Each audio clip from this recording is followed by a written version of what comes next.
ध्यायन्ति योगिनः कामदं मोक्षदं चैव ओंकाराय नमो नमः। पंच परमेश्वरी भगवान की, परम पूज्याचे श्री आदि सागर महाराज की, परम पूज्याचे श्री महावीर कीर्ति महाराज की, परम पूज्याचे श्री विमल सागर महाराज की, परम पूज्याचे श्री तपस्वी सम्राट सन्मति सागर महाराज की, अहिंसामय विश्व धर्म की, आचार्य गुरु सुंदर सागर महाराज की।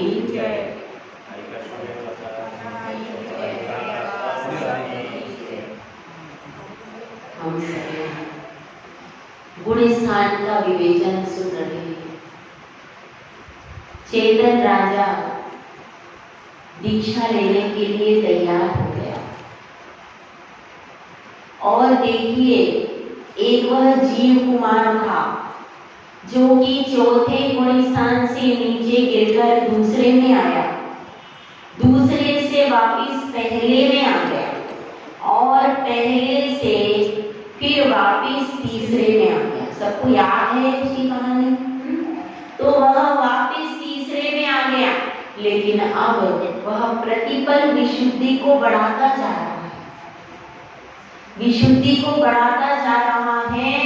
और फिर उसने क्या किया, फिर वापिस, क्योंकि चौथे गुण स्थान में मैंने आपको बताया था एक अनंतानंदी की दो पुत्र, एक पुत्र एक पुत्री, यानी मिथ्यात्व के दो टुकड़े हुए। तो पहले बच्चे का नाम क्या था? सम्यक विख्यात। और बच्ची का नाम क्या था? सम्यक प्रकृति। तो ये दो टुकड़े हुए इसके विख्यात के। तो सम्यक विख्यात प्रकृति तो उसको कहाँ मिल गई? तीसरे गुण स्थान। अब उसने अपने परिणामों को विशुद्ध बनाया और सम्यक प्रकृति का उदय आ गया। क्योंकि देखिए उसके पास कौन कौन सी प्रकृति थी? पहले वह कहाँ था? चौथे गुण स्थान में था। तब उसके पास कितनी प्रकृतियां थी? पहली प्रकृति कौन सी थी? उसके पास पहली प्रकृति थी सत्ता में। कौन सी? विख्यात की। सत्ता मतलब हमने बैंक में जितना डिपॉजिट किया है वो क्या है? सत्ता। समझ में आई बात? हमने बैंक में जितना पैसा डिपॉजिट कर दिया, मान लीजिए हमने 10,000 डिपॉजिट किया, तो हमारे बैंक में कितनी, तो हमारी सत्ता कितने की हुई? 10,000 रुपए की हमारी सत्ता हो गई। अब वर्तमान समय में कितने का बंधा हो रहा है, कितने का उदय हो रहा है? इसका मतलब क्या है? हम जितना पैसा वर्तमान में बैंक से निकाल रहे हैं वो क्या है? वर्तमान काल में उन प्रकृतियों का उदय आ रहा है। तो वह प्रकृतियां उदय में आ रही है। मान लीजिए हमने 100 रुपए निकाले, तो मतलब क्या है? 100 रुपए का उदय, 100 प्रकृतियों का उदय हमारे पास चला। समझ में आ गई बात? तो अब इसी बात को लेकर के हम आगे बढ़ेंगे। अब उसके पास जब उसने मिथ्यात्व के 3 टुकड़े किए थे, तब उसके पास पहला टुकड़ा था मिथ्यात्व का, दूसरा टुकड़ा था सम्यक विख्यात का और तीसरा टुकड़ा था सम्यक प्रकृति का। उसने पहले टुकड़े का भी यूज कर लिया। कब? जब वह चौथे गुण स्थान से गिर करके कहाँ आया था? पहले में आया था। उसके बाद वह पहले से तीसरे में गया, तो उसने तीसरे टुकड़े का भी यूज कर लिया। ठीक है। अब उसको, क्योंकि जब उसके मिथ्यात्व के उदय से वह कहाँ गया? पहले में। फिर मिश्र प्रकृति के उदय से कहाँ गया? तीसरे में। उसके बाद उसके पास तीसरा टुकड़ा भी था। कौन सा था? सम्यक प्रकृति। तो वह सम्यक प्रकृति के उदय से चौथे गुण स्थान में आ गए। ठीक है, इस बात को थोड़ा समझ लेना। पहले उसके पास कौन सा सम्यक दर्शन था? प्रथमोपशम सम्यक। लेकिन अब सम्यक प्रकृति के उदय से उसके पास सम्यक दर्शन है क्षयोपशम। कौन सा हो गया? जिस सम्यक दर्शन में सम्यक प्रकृति का उदय होता है उसका नाम क्या है? क्षयोपशम सम्यक दर्शन।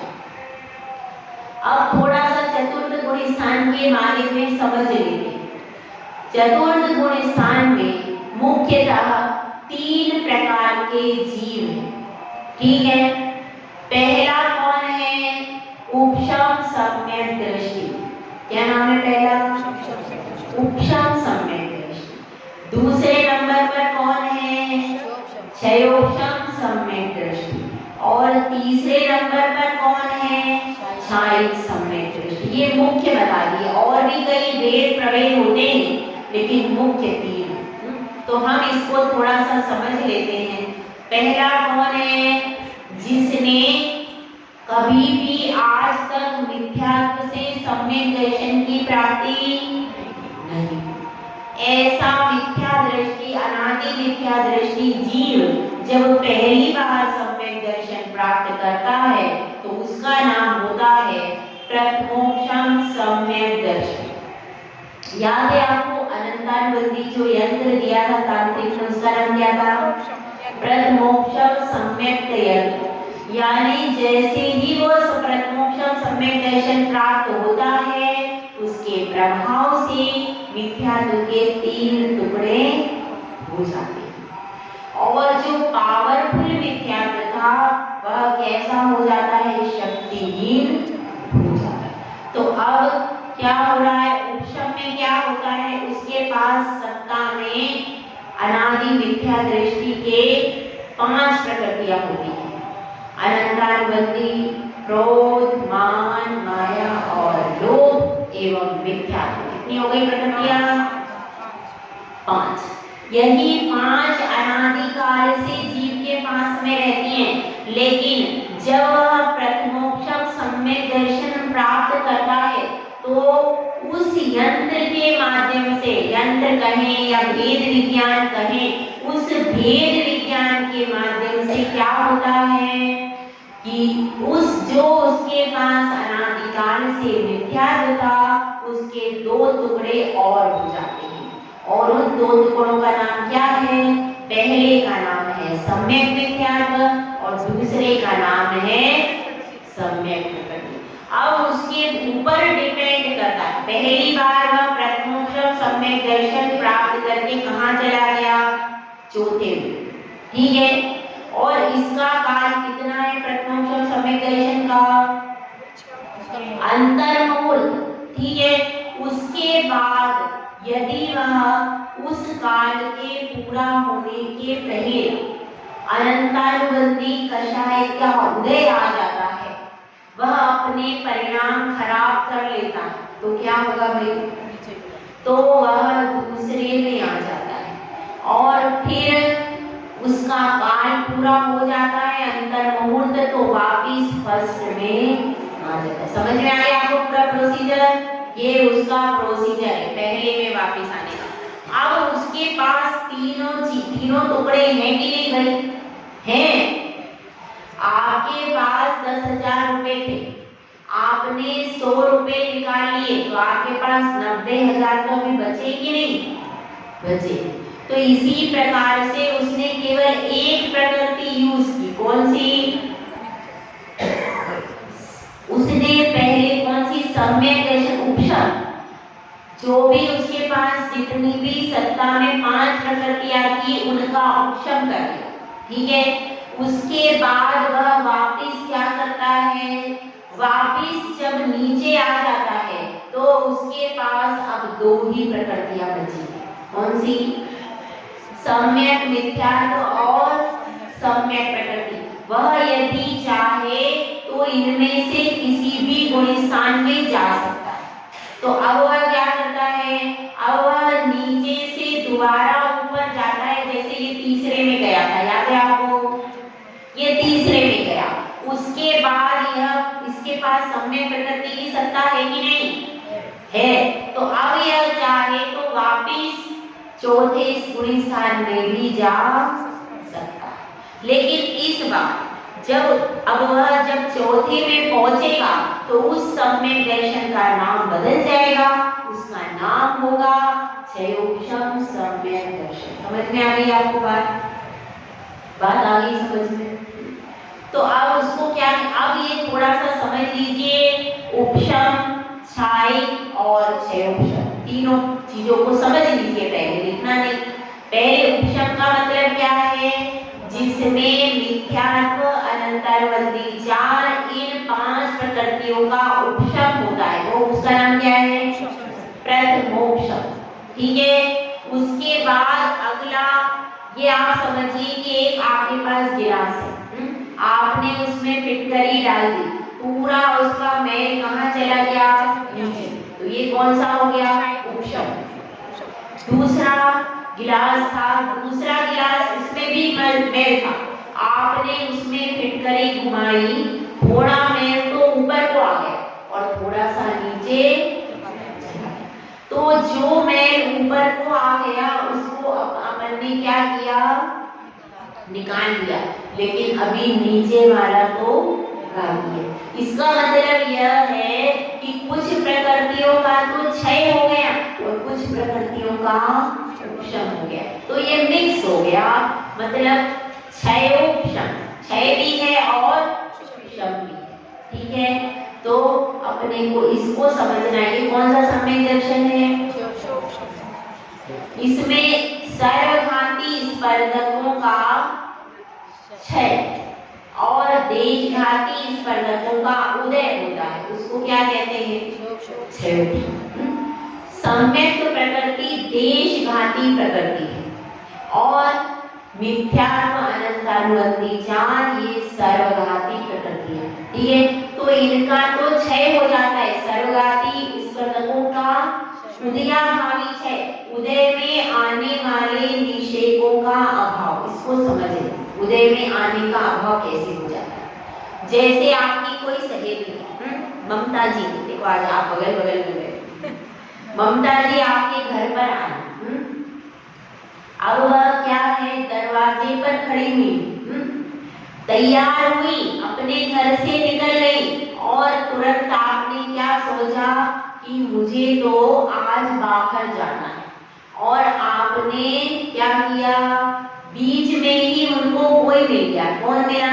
सुभद्रा जी मिल गई। सुभद्रा जी ने बीच में ही ममता जी से पूछा तुम कहाँ जा रही हो? तो ममता जी ने कहा मैं संगीता जी के घर पर जा रही हूँ। तो सुभद्रा जी ने कहा वो तो अभी बाहर निकल गई, मैंने उसको देखा। अच्छा, अब ये वहीं पर रुक गए। समझ में आई बात? तो जो चीज, जो कर्म आने वाले थे हमारे पास, वे आने से वहीं पर रुक। ठीक है, इसको कहते उदयाभावी क्षय। वर्तमान में वे उदय में नहीं आ रहे। अब यह बाद में तो आपके पास आएगी, ममता बाद में आपके पास आई, अभी नहीं आ रही। क्यों? क्योंकि अभी आप बाहर चली गई, लेकिन बाद में क्या हुआ, फिर दूसरे दिन सुबह वह आपसे मिल गई। तो ये हमेशा के लिए अभाव हुआ क्या मिलने का? केवल कुछ समय के लिए अभाव हो गया। समझ में आई बात? जैसे हम बैंक में से पैसा निकालने के लिए गए और क्या कह दिया, भैया बैंक तो अभी आप अपना कार्य कर नहीं पाए, तो कल बैंक खुलेगी, कल फिर पैसा लेंगे कि नहीं लेंगे। तो मतलब क्या है, वर्तमान काल में उदय में आने का अभाव हो जाता है। वर्तमान काल में वे निषेक उदय में नहीं आते। थोड़ा सा कठिन हो रहा है पर समझने का प्रयास कीजिए। इसको क्या कहते हैं? क्षयोक्षम। वर्तमान काल में उदय आने वाले निषेकों का उदयाभावी क्षय और उन्हीं का सर्वस्था उपशम। अब क्या हुआ, अब ये वहीं पे रुक गए। कौन? ममता जी आगे नहीं बढ़े, वहीं पे इसी तरह वो प्रकृतियां वहीं के वहीं दब जाती है, आगे बढ़ती वहीं के वहीं। इसी तरह से ममता जी जो आ रही थी वहीं के वहीं क्या हुआ, ठहर गई, आगे इसी तरह से वे प्रकृतियां वहीं के वहीं रुक जाती है। मतलब वर्तमान में उदय में, पर बाद में तो आ सकती है। वर्तमान काल में उदय में आने वाले निषेकों का क्षय हो गया। भविष्य में उदय में वो आएंगे, पर अभी उदय में नहीं आए। जो उस क्योंकि निषेक वर्तमान काल में उदय में जो आने वाले थे वो नष्ट हो गए, बाद में तो आएंगे ही आएंगे। समझ में आएगा? तो उन्हीं का, और वे वहीं रुक गए, हमारे पास तक नहीं आए। इसको क्या कहते हैं? उदयाभावी क्षय, उन्हीं का सर्वस्था रूप उपशम और देशघाती स्पर्धकों का उदय। अब देखिए, अब ममता भी तो वहीं रुक गई, लेकिन अब बताइए और कौन सी आपकी सहेली बताइए? और किसको सहेली बनाएंगे? अब क्या हुआ कि आपने ये तो वहीं के वहीं रुक गई, लेकिन आरती ने क्या किया कि नहीं, मैं तो उनसे मिलने को जाऊं, और आरती मिलने के लिए आ गई। अब क्या हुआ? ये जो सर्वघाती स्पर्धक थे ये तो रुक गए वहीं के वहीं, लेकिन दूसरे देशघाती स्पर्धक उदय में आ गए। ठीक है, तो वे उदय में आ गए, तो वे उतने प्रभावशाली नहीं थे जितने प्रभावशाली सर्वघाती थे। उनके आने से हमारा नुकसान हो जाता, और देशघाती स्पर्धक जिनसे ज्यादा घात नहीं होता वे हमारे उदय में आ गए। तो वे उदय में आ गए, वे देशघाती स्पर्धकों में नाम है सम्यक प्रकृति का। तो न तो मिथ्यात्व का उदय आया, न सम्यक मिथ्यात्व का उदय आया, लेकिन सम्यक प्रकृति का उदय आ गया। और जयोक्षम सम्यक दर्शन सम्यक प्रकृति के उदय से होता है। इसके गुण स्थान है 4 से लेके 7। समझ में आया? प्रथमोक्षम सम्यक दर्शन का कौन से गुण स्थान है? उपशम सम्यक दर्शन के गुण स्थान है। सब सम्यक दर्शन के गुण स्थान वही रहेंगे 4 से लेकर के 7। ठीक है, तो अब अपन इसको समझ ले, छायिक सम्यक दर्शन, इसको भी समझ लेते। छायिक का मतलब क्या है कि प्रथमोक्षम जिसने पहले प्राप्त कर लिया। ठीक है, छायिक सम्यक दर्शन के लिए प्रथमोक्षम सम्यक दर्शन प्राप्त करना अनिवार्य। जैसे कोई बच्चा दूसरी क्लास को पाना चाहता है तो उसको पहली कंप्लीट करनी पड़ेगी। ऐसा नहीं होगा कि आप सीधे छायिक कर लोगे, नहीं, पहले आप सबसे पहले कोई सम्यक दर्शन होगा तो कौन सा होगा? प्रथमोक्षम। नर्सरी पहले आपको पढ़नी ही पड़ेगी। अब जिसने प्रथमोक्षम सम्यक दर्शन प्राप्त करेगा, अब उसके पास 2 रास्ते हैं। एक रास्ता तो यह है कि उसका 48 मिनट टाइम पीरियड खत्म हो गया, वापस से मिथ्यात्व में आ जाए। और दूसरा रास्ता भी है कि यदि उसका अनंतानुबंधी का उदय आ गया तो शासदन को टच करते हुए नीचे पहले में आ जाए। ये भी रास्ता। उसके बाद एक और रास्ता, उसके पास एक और रास्ता है। वो कौन सा है? कि प्रथमोक्षम सम्यक दर्शन के 48 मिनट होने से पहले वह 47 मिनट कुछ समय तक अपने सम्यक दर्शन को क्या करे? सम्यक प्रकृति का उदय लेकर के आ जाए। तो क्या होगा? वह मिथ्यात्व में नहीं जाएगा, प्रथमोक्षम से डायरेक्ट कहाँ चला जाएगा? क्षयोक्षम में चला जाएगा। ठीक है, तो अब एक व्यक्ति क्षयोक्षम में चला गया, उसके बाद तीसरा प्रोसीजर है छायिक। समझ में आ गया? सम्यक प्रकृति का उदय होता है किसमें? सम्यक दर्शन, क्षयोक्षम सम्यक दर्शन। उसके बाद वह चाहता है कि मुझे छायिक प्राप्त करना है, तो कैसे करेगा?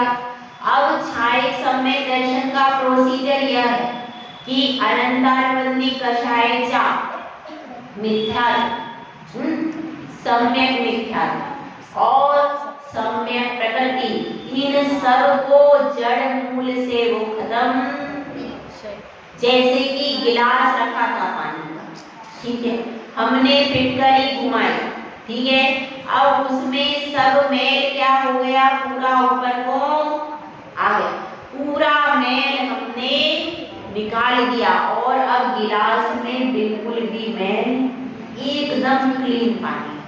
तो ये कौन सा पानी है, ये है छाय, इसमें एक भी दर्शन होने की प्रकृति न मिथ्यात्व है, न सम्यक मिथ्यात्व है, न सम्यक प्रकृति है, न अनंतानुबंधी कर्षाचार, इसमें कुछ भी, जबकि उन दोनों सम्यक दर्शन में ये सब प्रकृतियां हैं, इनकी सत्ता है कि नहीं, इनकी सत्ता दोनों में, उसमें तो छाय में तो सत्ता से ही जड़ मूल से नष्ट कर दिया। एक पेड़ खड़ा है, एक पेड़ खड़ा है और उसके केवल हमने पत्ते या फूल तोड़ दिए, ठीक है, और एक पेड़ को हमने जड़ से ही नष्ट कर दिया, तो क्या होगा, वह पेड़ दोबारा उग सकता है। इसी तरह से इस अनंत संसार के मिथ्यात्व रूपी वृक्ष को जो जड़ से नष्ट कर देता है, उसका नाम है छाय सम्यक दर्शन। ये पूरी 7 प्रकृतियों को जड़ मूल से खत्म, फिर उसके कभी अतिचार ही नहीं लगते, क्यों, क्योंकि उसके पास सत्ता ही नहीं है। अतिचार क्यों लगते हैं, अब मिथ्यात्व सत्ता में बैठा है तो उसका उदय आएगा, अनंतानुबंधी सत्ता में बैठी है तब उदय आएगा, जब वह सत्ता में ही नहीं है, किसी के पास 10 पैसे ही नहीं है, क्या यूज करेगा, पूरे के पूरे 10,000 रुपए आपने निकाल करके यूज कर लिया, बैंक में क्या बैलेंस है। तो इस तरह से ये कौन सा गुणस्थान है भाई, चौथा गुणस्थान है। चौथा गुणस्थान बहुत ज्यादा महत्वपूर्ण है, लेकिन आप लोग कम से कम चौथे गुणस्थान को तो प्राप्त आपको करना है कि नहीं। अगर आप इस पूरे जीवन में चौथे गुणस्थान को प्राप्त नहीं कर पाए तो आप बिल्कुल विश्व कैसे रहे। अब भैया प्लेग्राउंड में आ गए हैं, कम से कम चौका तो लगा ही लो। अब चौका भी छक्का नहीं लगता तो कोई बात नहीं, वैसे तो छक्का लग ही नहीं सकता, तो चौका भी नहीं लगा पाए तो फिर ये जिन धर्म के प्लेग्राउंड में आने का कोई फायदा। ये तो आपको चौका लगाने के लिए ही ये पूरा प्लेग्राउंड मिला जिन शासन, और आप इस जिन शासन के ग्राउंड में आके यदि आपने चौका नहीं लगा पाए तो फिर कुछ भी नहीं। ये भी बात है, दोनों प्रकार से घटित हो जाए। जिन शासन में आकर के यदि आपने किसी साधु को आहार देने के लिए चौका नहीं लगाया तो भी आपका जीवन व्यर्थ है, और यदि सम्यक दर्शन को प्राप्त करने के लिए पहले गुणस्थान से चौथे में चौका नहीं लगाया तो भी आपका सब कुछ व्यर्थ है। तो हमको अपना चौका लगाना है कि नहीं, चौका लगाना है। कौन सा वाला, कौन सा, दोनों लगाना है। बाहर वाला चौका भी लगाना है और सम्यक दर्शन वाला भी, दोनों प्रकार के चौके लगाओगे। एक चौका लगाओगे तो जो आपका घर है, ऐसा कहते हैं जिस घर में साधु के चरण नहीं पड़े वो शमशान के समान है, और उसमें रहने वाले जो है वो गिद्ध पक्षी के समान है। किसी मैं नहीं बोल रही, आचार्य पद्मनंदी पंचविंशतिका में लिखा हुआ, ठीक है। तो ये आचार्य पद्मनंदी बोल रहे हैं इस बात को। तो इसलिए अगर आपको अपना घर, अपनी संपत्ति को शुद्ध करना है तो क्या करना पड़ेगा, चौका लगाना पड़ेगा। और घर पवित्र हो जाएगा साधु के आहार से, चौके से, और मन पवित्र हो जाएगा सम्यक दर्शन से। दोनों को पवित्र करना है। जीवन पवित्रता की तरफ अग्रसर होगा। तो यह किसकी कथा चल रही है? किसकी कथा चल रही? हमारी चल रही कथा। वो चेतन राजा बाहर वाला नहीं है, वो चेतन राजा हमारी अपनी आत्मा है। हम सबको भी तो दीक्षा लेना है कि नहीं लेना?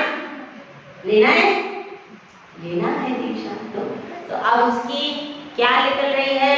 उसकी बिनोली निकल रही है। किसकी? चेतन राजा की उसी मोहपुरी में क्या निकल रही है? बिनोली निकल रही है। और सब लोग बहुत आनंद कर रहे हैं। कौन? सब उसके परिवार के बहुत सारे व्यक्ति, पूरा परिकर आ गया है। चेतनपुरी पूरी उमड़ के आ गई है। सब नर नारी वहां पर आ रहे हैं और आमोद प्रमोद कर रहे हैं, बहुत खुश हो रहे हैं कि हमारा सौभाग्य है, हमारे नगर के राजा क्या ले रहे हैं? दीक्षा को ग्रहण कर रहे हैं। तो अब वे मुनिराज के पास में जाते हैं। ठीक है, अभी तो दूर ही रहते हैं क्योंकि अभी उनका चौथा गुलिस्तान है, चौथे माले पर ही रहेंगे। तो चौथे माले से ही वे मुनिराज को निवेदन करते हैं, श्रीफल चढ़ा करके निवेदन करते हैं। क्या निवेदन कर रहे हैं? कि हे मुनिराज, मैं अब इस संसार की संतति को नष्ट करना चाहता हूँ, मुझे अब जैनेश्वरी दीक्षा प्रदान कर दीजिए। तो मुनिराज कहते हैं कि भाई, मार्ग तो बहुत कठिन है, तुमको अनुव्रत धारण करना है कि महाव्रत धारण करना है, यह बताओ। तो चेतन राजा सोच में पड़ जाते हैं, क्या धारण करूं, क्या धारण करूं। अब आप बताओ क्या धारण करना चाहिए भाई? हाँ बताओ। महाव्रत। क्यों? अनुव्रत कर सकता है, नहीं, महाव्रत ही धारण करवाओगे।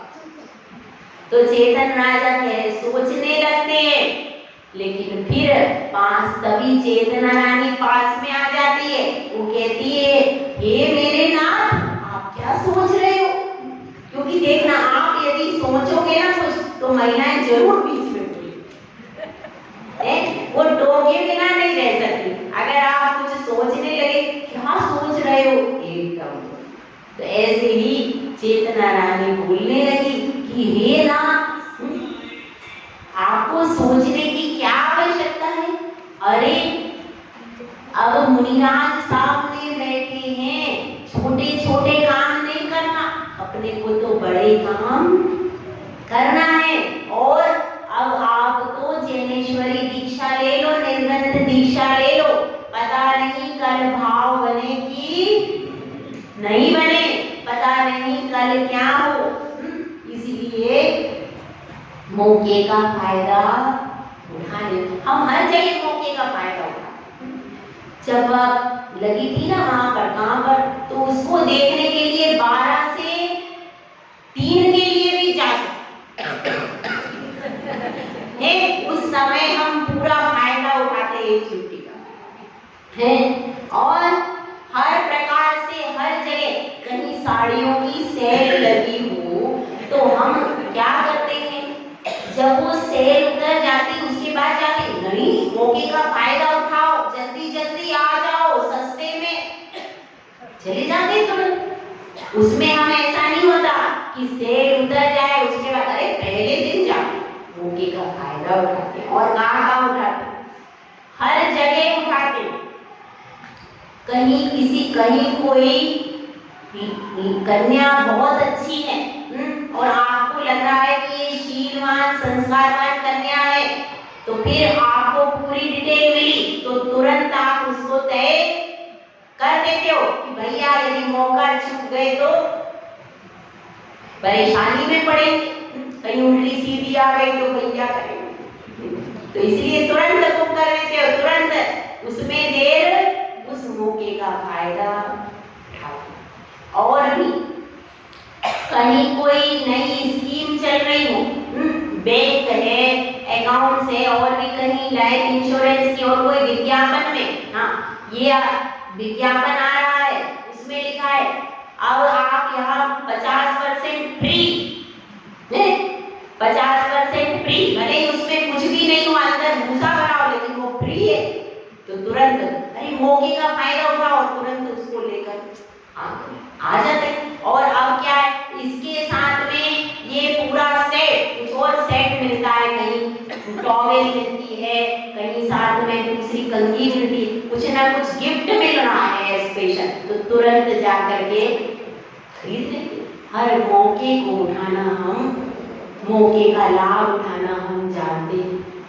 लेकिन जब आत्मा की बात आती है, आत्मा कहती है कि भैया दीक्षा ले लो, मौके का फायदा उठाओ, अरे नहीं अभी रुक जाओ, फिर क्या करते, उस मौके का फायदा नहीं उठाते। आप लोग यदि मौके का फायदा उठाया होता ना तो ये कुचक्र में फंसते नहीं। ये कुचक्र है गृहस्थी का, इसमें फंसे आप लोग। क्यों? क्योंकि आपने अपनी युवावस्था का फायदा नहीं उठाया। समझ में आ रही बात? देर से भी समझ में आ जाए तो कल्याण हो जाएगा। तो अब क्या समझना है? अब यही समझना है कि किसी भी प्रकार से, क्योंकि जो संयोगक्षम सम्यक दर्शन होता है उसमें 3 दोष लगते हैं, चल, मल और आकार। ये कौन से दोष लगते हैं इसको मैं कल बताऊं, ठीक है? कौन से दोष है नाम लिख लीजिए, चल, मल और आकार। तो हमको इन दोषों से भी दूर रहने का पुरुषार्थ करना। और क्या बात करनी है? और अभी वर्तमान में छाई सम्यक दर्शन प्राप्त नहीं हो सकता। केवल 2 ही ऑप्शन आपके पास खुले हैं, या तो प्रथमोक्षम या फिर क्षयोक्षम, बस 2 ही ऑप्शन आपके पास है। तीसरा ऑप्शन तो क्लोज है, तीसरी खिड़की तो टिकट की बंद है। अब आप कितना भी कोशिश करो तो पंचम काल में खुलेगी नहीं। क्या है? बालकनी आपके पास, बॉक्स बंद हो चुका। तो अपने पास 2 ही अवेलेबल चीजें हैं, उन्हीं में हमको अपनी विशुद्धि को बढ़ाना है और सम्यक दर्शन पूर्वक दीक्षा लेकर समाधि मरण करना है। तो चेतना रानी कह रही है, हे नाथ, मौके का फायदा उठाओ। मौके पे जो छक्का लगाता है वही खिलाड़ी समझदार होता है। अब आप क्या सोच रहे हो? बिल्कुल आप तो कुछ सोचो ही मत, बिल्कुल जा करके मुनिराज के पास निरंतर दीक्षा ले लो और इस नर भव को सफल कर लो। आप बोलती हो कभी अपने नाक से ऐसा? किस किस ने बोला बता दो? कोई एकाध है या फिर पर्दापुर में ऐसी छतरानी कोई बोल सकती? अरे वो ले या ना ले ये छोड़ दो, लेकिन कोई एकाध होगी ऐसा। छतरानी का कलेजा अलग ही होता है। तो वो बोल रही है कि हे नाथ, आप तो क्षत्रिय वंश में उत्पन्न हुए हो, राजाओं के राजा हो, आपने इतने सारे युद्ध में शत्रुओं को परास्त किया है, अब किसका भय लग रहा है? आप तो महाराज हो, आप तो शूरवीर हो, वीरों के वीर हो। आप अपनी शक्ति जो रणांगण में दिखाते थे, क्या आज इस कर्मांगण में नहीं दिखाओगे? आप यहाँ भी अपनी शक्ति दिखाओ। और अभी चेतन राजा ने जवाब नहीं दिया है, अभी वो विचार कर रहे हैं, और वो विचार करके क्या जवाब देते हैं इसको अपन कल देखेंगे, जब राजा सुंदर धारणा